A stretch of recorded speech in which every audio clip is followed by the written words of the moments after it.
ఉన్నారు మేడం. ఇది వరకు పోయిన గవర్నమెంట్ లా బాలాజీ గాని, మధు గాని, అభిషేక్ గాని, గట్టిగా బాలాజీ గాని, మధు గాని, అభిషేక్ గాని, వీళ్ళైతే ఎవరైతే ఉన్నారో వీళ్ళు ప్రధానంగా రవీంద్ర కుమార్ అనుచరులు, వీళ్ళు టిఆర్ఎస్ పార్టీ అనుచరులు మొదటి నుంచి.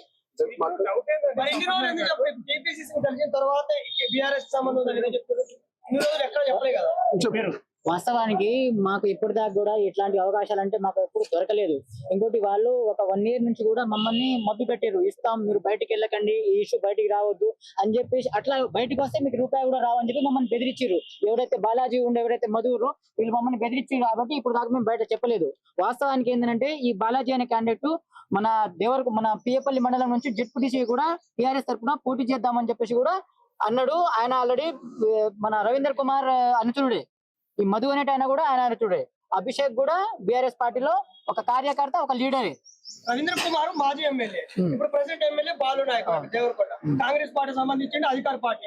మరి ఆయన ఎందుకు దీని మీద ఇంతవరకు ఎందుకు మాట్లాడలే? అపోజిషన్ పార్టీ సంబంధించిన ఎమ్మెల్యే అనుచరులు గట్టి మాట్లాడుతుంది. అదే అండి, ఇప్పుడు అది మాకు అదే అర్థం కావట్లేదు. మరి వాళ్ళకు వాళ్ళు ఏమన్నా చేసుకుంటున్నారేమో కానీ మా దాకా ఇప్పటికి ఇది 1 year అవుతుంది. 9 మంది చనిపోయారు ఈ ఇష్యూ వల్ల.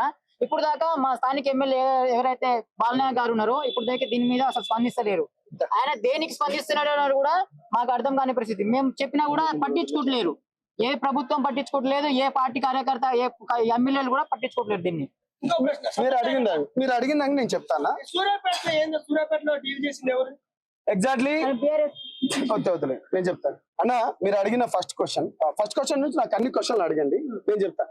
టీపీసీసీ మహేష్ కుమార్ గౌడ్ కలవక ముందు ఎక్కడా చెప్పలేదు, టీఆర్ఎస్ కలిసిన తర్వాత ఎందుకు చెప్తుంది అన్న? నేను మీ ఫేస్ ఇవాళ చూస్తున్నా. ఒక్కొక్క నిమిషం అన్న ప్లీజ్. అంటే మీ మీడియా ముఖ్యంగా నువ్వు నన్ను అడుగుతున్నా కాబట్టి నేను చెప్పాను. ఫస్ట్ నుంచి అక్క వీళ్ళందరినీ నేను తండాలకు తీసుకుపోయినాను అన్న. ఫస్ట్ నుంచి అభిషేక్ ఏ పార్టీకి సంబంధించిన వాడు అంటే టిఆర్ఎస్ పార్టీ, బీఆర్ఎస్ పార్టీకి చెందినవాడు. అదే విధంగా ఇంటర్వ్యూ కూడా ఇచ్చిండు. బాలాజీ ఏ పార్టీ అంటే టిఆర్ఎస్ పార్టీ. నేను ఏంటంటే పార్టీలకు ఇది బురద చల్లే ప్రయత్నం అని కాదు, ఎందుకంటే వాళ్ళు వచ్చి మాట్లాడతారేమోనని మీ ఛానళ్ళకి వెళ్ళి ఎవరైతే ఉన్నారో రోషన్ గారితో కూడా నేను కేటీఆర్ గారికి మాట్లాడినని చెప్పిండు. ఇది డెఫినెట్ గా చెప్తున్నాం. ఇప్పుడు బయటకు వస్తున్నాం. వీళ్ళు కానీ చెప్తే బయట డబ్బులు ఇయ్యము, మేము జైలుకు పోతాం, మీరు ఏం చేసుకుంటారో చేసుకోండి. ఆల్రెడీ ఇక్కడికి 9 ప్రాణాలు పోయినాయి. అభిషేక్ అనేటోడు మన తొలగి వెలుగు ఛానల్కి వచ్చేసి వీళ్ళ దగ్గరికి వచ్చేసి ప్రెస్ మీట్ కూడా పెట్టిండు, ఇంటర్వ్యూ కూడా ఇచ్చిండు. సో ఇక్కడ ఎవరితో నన్ను సంబంధించి కాదు. ఇంకొక క్వశ్చన్ అడిగిండు మీరు, బాలు నాయక్ గారి గురించి అడిగిండ్రు, రవీంద్ర నాయక్ గురించి కూడా. ఎగ్జాక్ట్లీ నేను అదే అడుగుతున్నాను. స్థానిక వీళ్ళ ఓట్లతోని గెలిచిన ఎమ్మెల్యేలు ఎందుకు మాట్లాడట్లేదు? నేను అదే అడుగుతున్నాను.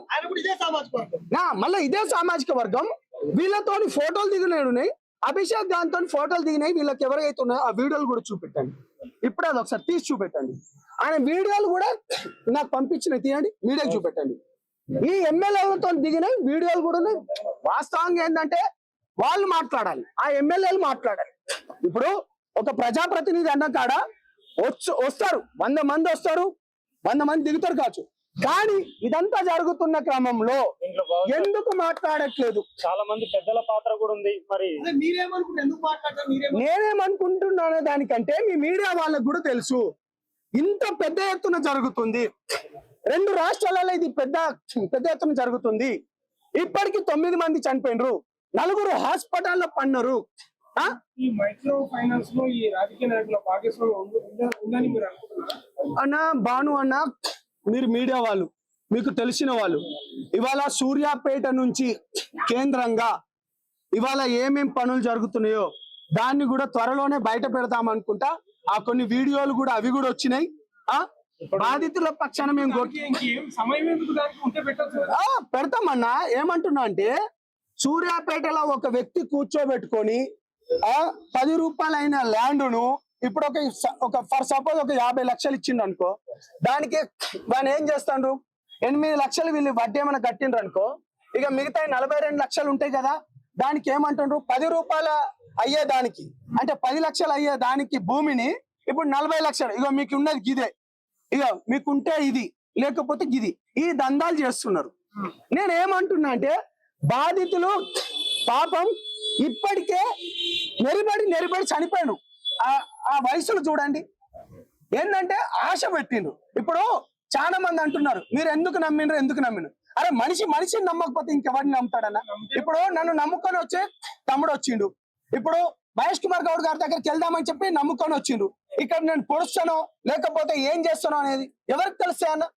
మనిషి నమ్మకం. ఇప్పుడు నేను హోటల్కి పోతా, భోజనం చేస్తా, నేను చెక్ చేసుకోవాలన్నా భోజనానికి? ఇప్పుడు నేను స్వీట్ షాప్కి వెళ్తా, ఆడ స్వీట్ చేసేది ఏమైనా నేను చెక్ చేసుకోవాలా?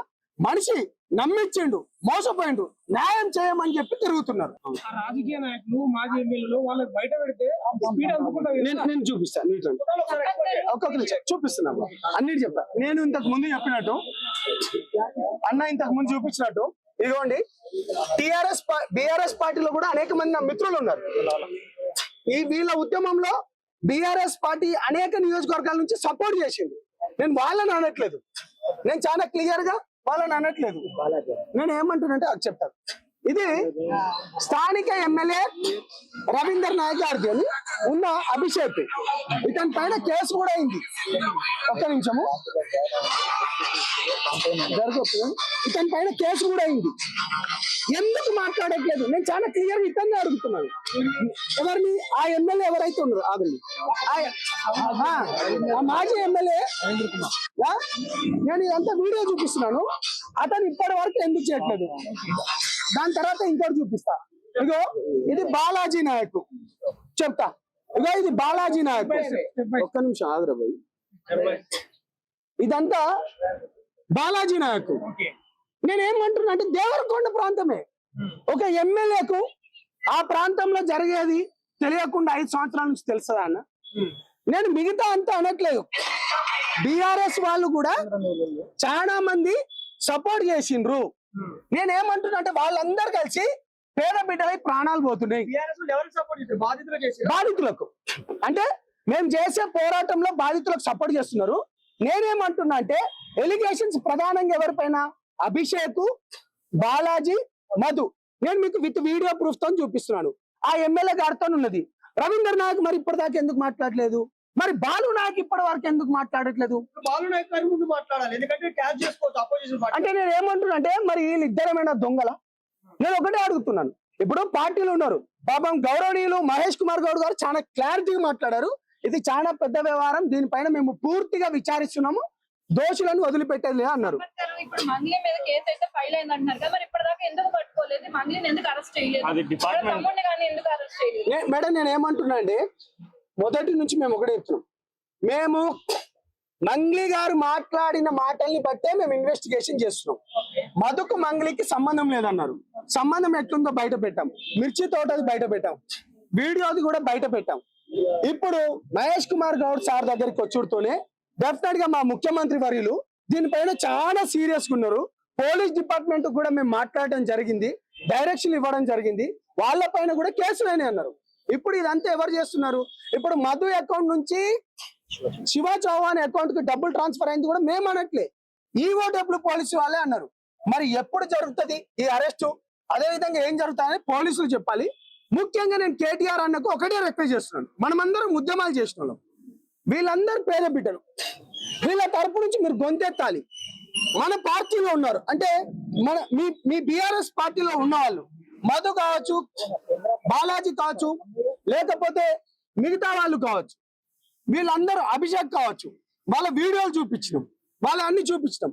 వీళ్ళపైన కేసులైనాయి, వీళ్ళపైన నల్గొండలో కేసులైనాయి.